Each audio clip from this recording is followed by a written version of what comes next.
le prix d'écriture de l'année. On fera la traditionnelle photo, comme d'habitude, on se mettra là-bas et tout. Je ferai la photo de l'année. Je passe la parole à Annie qui va... Qui distrait.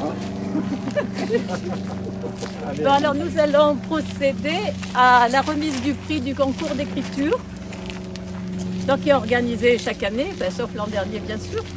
Alors cette année le thème, compte tenu des 150 ans de la commémoration de la ligne du chemin de fer, le thème c'était écrire une nouvelle qui a un rapport avec la ligne des Cévennes.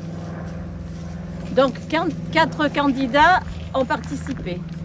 Alors, il s'agit de Monsieur Christian Gauthier. Est-ce qu'il est là? D'accord. Madame Laurence Lebras. Monsieur Philippe Brun. Il n'est pas là? Et Madame Régine Grousset. Elle est là. Donc, le jury a lu toutes les copies en détail, a relu, a discuté.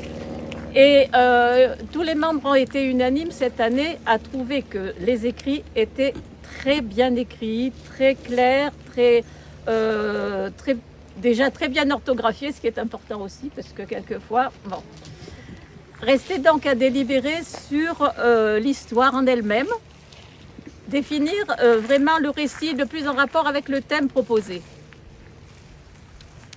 Donc on a rediscuté. Et puis, après concertation et comparaison de tous les résultats des 6 membres du jury, on a décidé de décerner le prix du concours 2021 à un écrit qui s'appelle « Ligne de cœur » et qui a été écrit par Madame Laurence Lebras.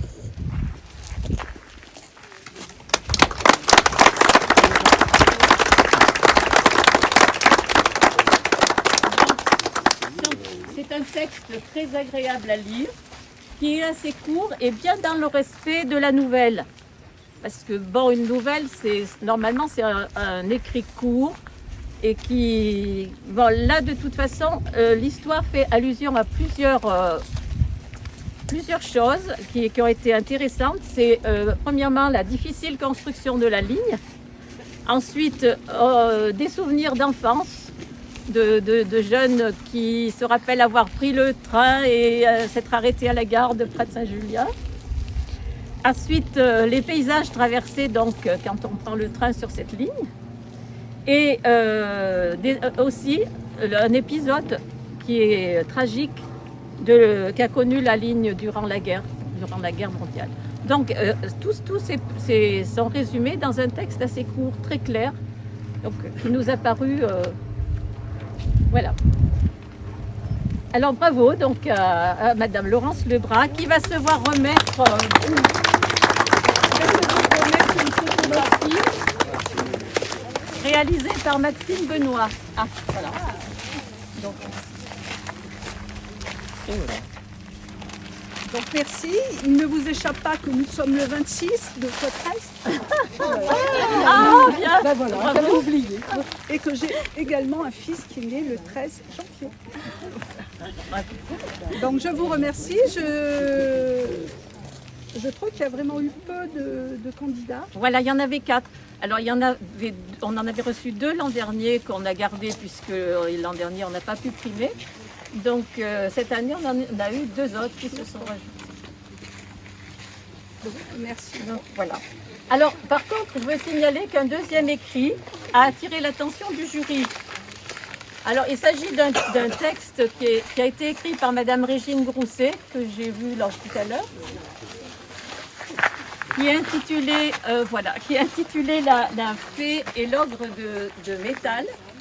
Alors ce récit fait penser davantage à un conte, c'est pour ça qu'en fait on l'a un petit peu écarté, mais c'est une jolie histoire sur l'arrivée de l'électricité et du train. Alors cette histoire est vécue par 2 enfants qui rêvent et qui après participent à convaincre, si on veut, les anciens des bienfaits du progrès. Finalement, c'est un texte qui, si vous êtes d'accord, mériterait d'être publié dans les écoles qui ont étudié sur les 150 ans de la ligne de chemin de fer. Alors si vous êtes d'accord, voilà. C'est parce que c'est bien pour les enfants, c'est bien raconté, c'est bien écrit. C'est un conte. Voilà, c'est un conte. Voilà.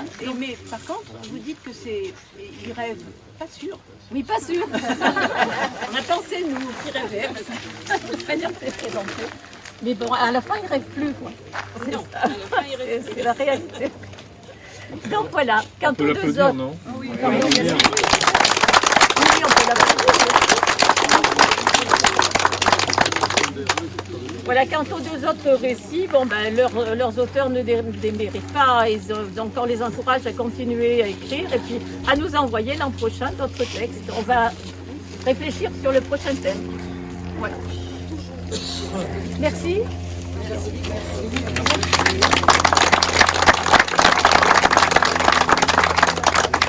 Alors maintenant, vous êtes...